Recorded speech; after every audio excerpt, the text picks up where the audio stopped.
Hello bachon, let's read the question. The question says which one of the following is an environment related disorder with the correct main cause? Option A, black lung disease, pneumoconiosis, found mainly in the workers of stone quarries and crushers. Option B, blue baby disease, methemoglobinemia due to heavy use of nitrogenous fertilizers in the area. Option C, non-Hodgkin's lymphoma, found mainly in workers involved in manufacture of neem-based pesticides. Option D skin cancer mainly in people expose to benzene and methane. Question में हमें बोला गया है कि given options में से कौन सा एक ऐसा एनवायरमेंट रिलेटेड डिसऑर्डर है जो अपने करेक्ट कॉज के साथ मेंशन्ड है। इस क्वेश्चन को सॉल्व करने के लिए जो की कॉन्सेप्ट हम यूज करेंगे it is environment related disorders. की concept is environment related disorders. तो ना ऑप्शन ए क्या गिवन है हमारे पास, it is black lung disease, black lung disease. Black lung disease को हम न्यूमोकोनियोसिस भी कहते हैं। और ब्लैक लंग डिजीज किस वजह से होता है, जब कोल डस्ट को इनहेल किया जाता है, when coal dust is inhaled.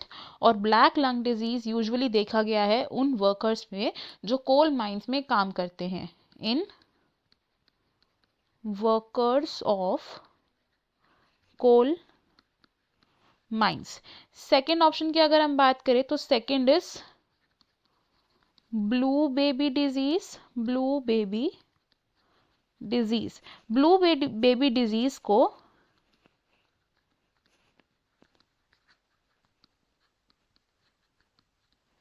मिथेमोग्लोबिनेमिया भी कहा जाता है। अब जो ब्लू बेबी डिजीज होता है इसे यूजुअली देखा गया है इन इन्फेंट्स यानी कि स्मॉल बेबीज में। और इन्फेंट्स में जो बेबीज इस डिजीज से सफ़र करते हैं उनकी जो बॉडी है वो एक ब्लूइश अपीयरेंस देती है, इसलिए डिजीज को हम ब्लू बेबी सिंड्रोम भी कहते हैं। अब ये जो ब्लू बेबी डिजीज है ये किस वजह से होता है, जब नाइट्रेट कंटामिनेटेड वाटर की इंजेक्शन होती है in excess. It is caused when water contaminated with nitrates is ingested।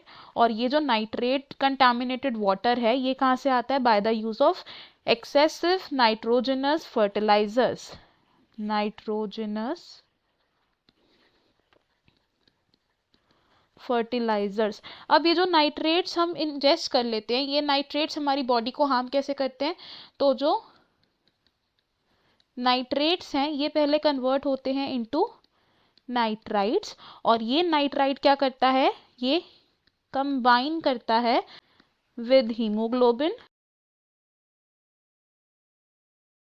और जब नाइट्राइट ब्लड में हीमोग्लोबिन के साथ कंबाइन करता है तो ये क्या फॉर्म करता है, इट फॉर्म्स मेथेमोग्लोबिन। और मेथीमोग्लोबिन ऑक्सीजन कैरिंग कैपेसिटी को रिड्यूस कर देता है जिससे कि ब्लू बेबी सिंड्रोम हो सकता है।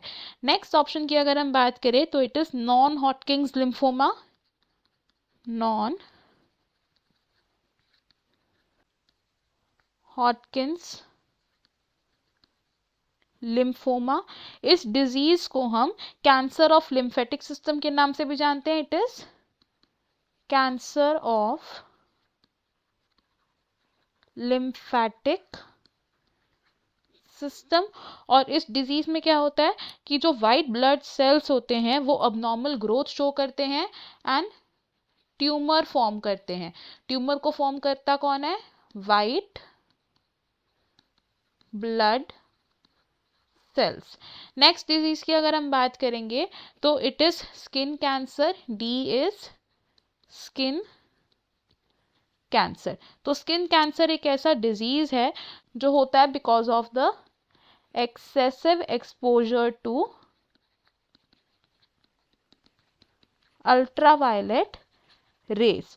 तो अगर हम अपने ऑप्शंस देखें, इनमें से ऑप्शन ए रॉन्ग हो जाएगा, बिकॉज जो ब्लैक लंग डिजीज है वो स्टोन क्वारीज और क्रशर्स वर्कर्स में ज़्यादातर नहीं देखा जाता है, वो देखा जाता है mainly in the coal mine workers.